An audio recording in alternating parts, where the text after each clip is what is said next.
Hello, everyone. I hope everyone's doing good and ready to study more about how to have a happy home and happy family. We're going to continue our studies. This will be lesson number 6 in this series of lessons, and this one's going to be talking about building a wonderful marriage.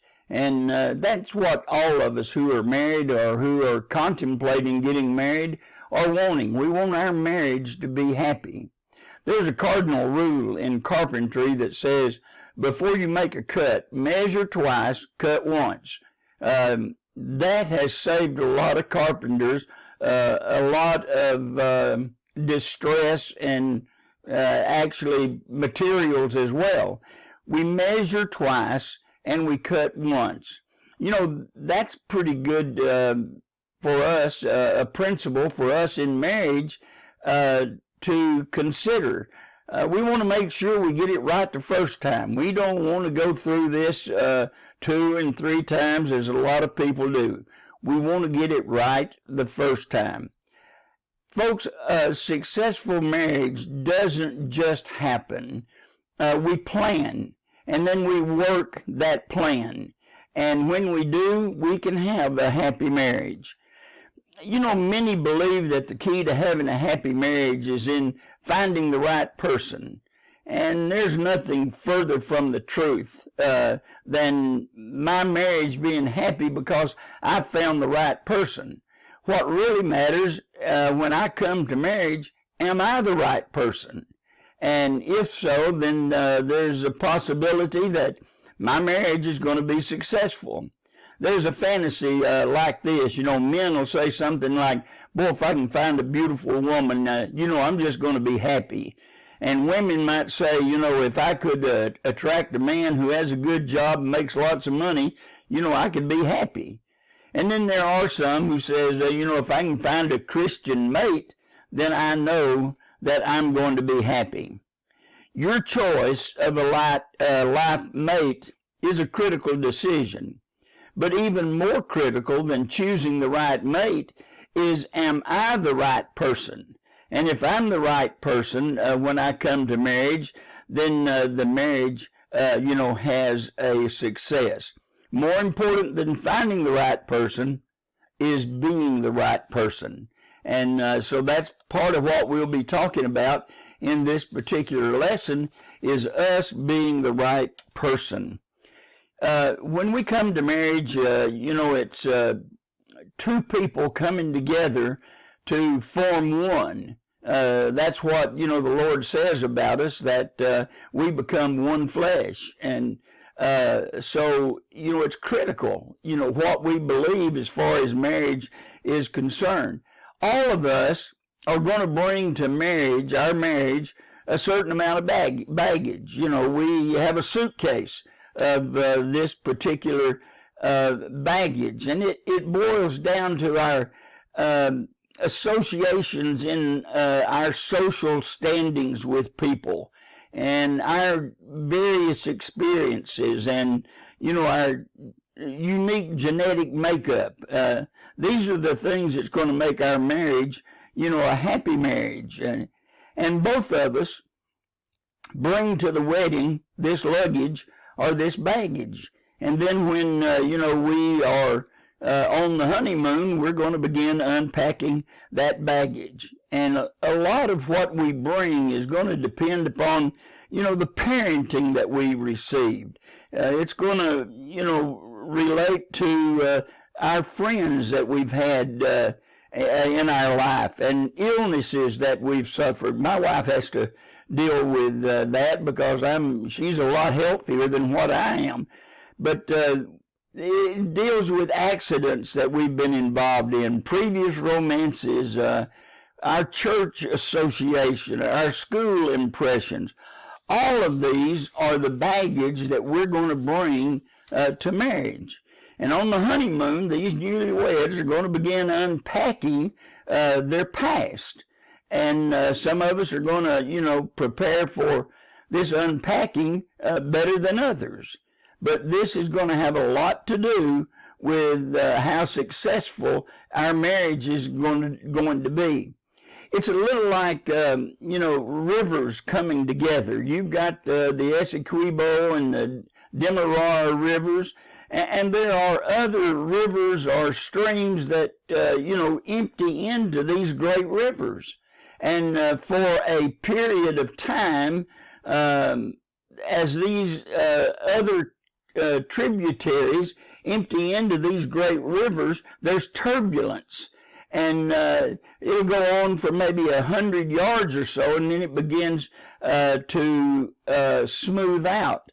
Well, that's the way it is with marriage, especially in the first year of our marriage. There may be some turbulent times because we're meshing two people into becoming one. And we have to work at this marriage to make it successful. Marriage was so important, and the first year of marriage was so important that Moses gave this instructions to the people of Israel. In Deuteronomy chapter 24 and verse 5, he said, if a man has recently married, he must not be sent to war or have any other duty laid on him. For 1 year, he is to be free to stay at home and bring happiness to the wife he has married. Now, that's not possible in our society today to be able to do that. But the point is, this is how important it is, and especially that first year of marriage, is making sure that we begin to work out all of the integral portions of bringing these two people together. And there's a lot of secrets to us being able, to do this. Now, I wish I had learned as a young man in my marriage that I could do this, that I understood this. I didn't understand this as a young married man. Now, I must admit, my wife and I have had very, very little problems. And I think it's because, I realized I could not force her to be like me. I couldn't force her to adhere to my ideas because, you see, my wife was a human being too. And she had her ideas and her feelings as we came to the marriage. And we have to recognize that in our potential spouse or our spouse. And, because I'm the husband, my wife would not always see things my way. And it would be wrong for me to force her to do that. Marriage is a two-way street. We have to, give and take. We have to have compromise. We have to be unselfish, not always getting, my way. If young marrieds could learn this principle and learn it early in the relationship, then they can build a happy marriage. And I believe that that's, a possibility. And with that in mind, before marriage, I need to realize that success in my marriage is going to depend on who I am right now. Am I the kind of person that's not, going to force my wife to be like me and to adhere to all of, my ways of doing things? When two people come together like that, the only person that I can control is me. And, I do the best I can to control me. Now, we realize that as we, approach marriage, and I have to re-emphasize this, the stress, the important principle is upon me being the right person, not finding the right person. Now, I don't want to diminish the role of selection. That's important. Finding somebody that has, the same ideas and has done things the same way that we do things. My wife and I met each other when we were 13 years old, and we met each other in church. And as we started dating later in life, it's centered around our church experience. And we brought that to, the marriage, that we had this like-mindedness, that church was extremely important. Now, the belief that somebody's going to make me happy, we just need to realize that's not the case. I'm going to be happy when I become, this right person. It's been said, you reap what you sow. Now, I think that's true. And if you want to have tenderness and you want to have love, then you've got to be willing to give tenderness and love. If you want respect and kindness, you've got to be willing to give respect and kindness. You say, that just wouldn't work. Folks, it's that simple. If I want to be happy, then I can be happy. The Bible in Luke chapter 6, verse 38 says, give, and it'll be given unto you. Good measure, pressed down, shaken together, running over, will be poured into your bosom. For with the measure you use, it's going to be measured unto you. That's a great principle. And it's a great principle for marriage. Now, I don't know that it was talking about marriage, but it was a general principle. And that principle is, what I give is what I'm going to get. And that's the thing that's going to help us to have this happy marriage. The success of a happy marriage lies deep in the heart of each person. Me being what I need to be. And as we consider, this marriage, and I can't emphasize it enough, we need to look at ourselves. As a wife, as a husband, who am I that I'm bringing to this marriage relationship? And what's going to make it, a happy relationship? Ask yourself, what will be my suitcase on the honeymoon? What am I going to bring to it, and what am I going to begin to unpack? You can acquire the necessary knowledge for marriage, and you can make the necessary adjustments for marriage that will ensure that you're ready for marriage. But you've got to be willing to work at it. So we ask the question, are you ready for marriage? And you need to answer that question before you decide, hey, I'm going to get married. Don't get married on a whim. Make sure that you are the right kind of candidate for marriage. Make sure that you're ready for the requirements of marriage before you get married. That's extremely important. Now, there's some things that will help us answer, this particular question. Number one, what kind of communicator are you? Are you able to communicate successfully your feelings, your desires? And are you willing to do that in a kind and loving way? Are you a good listener? Sometimes we're a whole lot better communicators than we are listeners, and listening is extremely important. I want to hear what my spouse has to say. It's going to help me if I know that. Now, I need to realize there's areas where I need to be assertive, but do I have the ability to convey that to another person? Can you share your heart with that special individual? I mean by that, are you able to let that person know what your emotions are and what goes along with that as you approach this marital situation? How are you at resolving conflicts? They're going to arise. Are you kind and loving and supportive when these conflicts come? Or are you angry and because you're not getting your way? Or can you show affection and tenderness?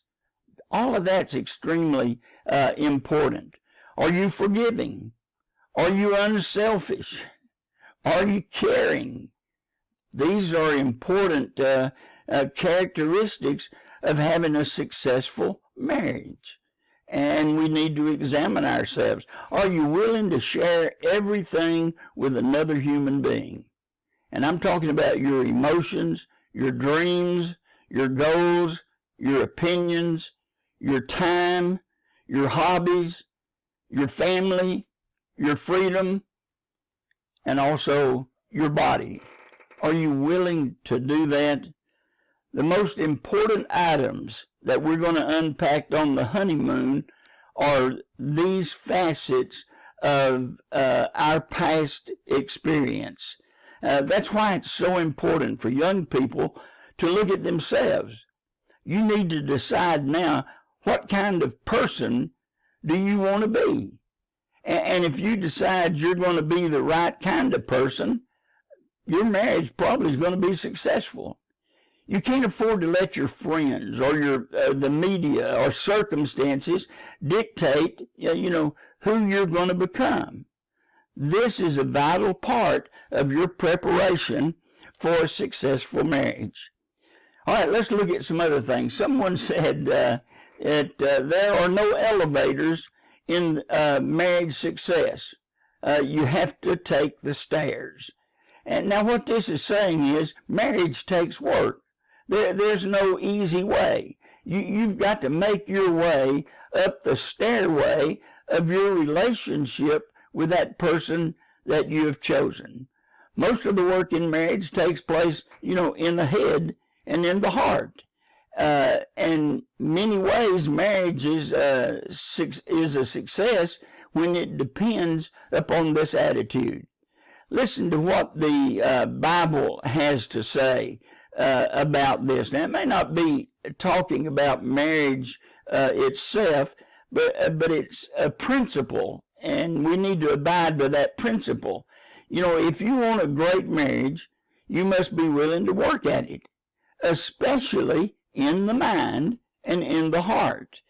Proverbs chapter 4 and verse 23 says, above all else, guard your heart, for it is the wellspring of life. It's not guard your spouse's heart, but it's to guard your heart. Philippians chapter 2, verses 2 through 5 says, then make my joy complete by being like-minded, having the same love, being one in spirit and purpose. Do nothing out of selfish ambition or vain conceit, but in humility consider others better than yourself. That's hard, isn't it? Each of you should look not only at your own interest, but also the interest of others. Your attitude should be the same as that of Christ Jesus. If that was the situation that, we're trying to be like Christ in our marital situation, we would be much more successful. Folks, my wife and I are going on 61 years of marriage. That's almost unbelievable to me. And in that, time, I've learned a few things that have helped me. And there's 12 little words that help me that can also help you. And these 12 little words are, I was wrong, you're right, I'm sorry, and I love you. And if we could practice that, when things come up, that requires us to maybe have a little bit of disagreement, if we could remember those words, it's going to help us to have a successful marriage. There's a lot of things that I've had to admit, I'm sorry, I was just wrong in doing that. And I've also had to say to my wife, you're right. And we do this a lot, in our marital situation. And I need to grow to the point to where I can say, I'm sorry. I make mistakes, and I'm sorry. And probably one of the most important things we can say when we, are discussing our feelings and affections is to say to our mate, I love you. And if we can do that, then, the chances of our marriage succeeding is extremely good. Marriage is God's idea. And, it's God created marriage. And God has a plan for marriage. And we need to be willing to follow that plan. And I think one of the most important things in our marriage relationship is if we are both Christians. I know that's helped me and my wife in 61 years of marriage. Is we're both Christians. We both want to go to the same place. We both, are struggling through life, and we have tried to obey God in everything, in giving our lives to God, and that's helped us. I mean, we've had, from 13 years of age, we've been doing these things, and it's helped us. There's no secret to 61 years of successful marriage. It's just doing little things that has made, that successful. And I know that it can help you if you will learn these particular principles. Now, what I would say to you today is take some of these things that we've talked about and discuss them. You've got time. This has only lasted about 22 minutes. And so Bible study isn't over with yet. And so you need to take and talk about some of these principles and see how they can help you in your marriage. I want you to have a successful marriage. God wants you to have a successful marriage. And I think if you are contemplating marriage or you're already in marriage, you want to have a successful marriage. And I think some of the things we've discussed can help you in having that happy marriage. Discuss these things. I think it's going to help you, and I appreciate our time together, and I look forward to being with you the next time. And until then, may the good God of heaven bless you and keep you.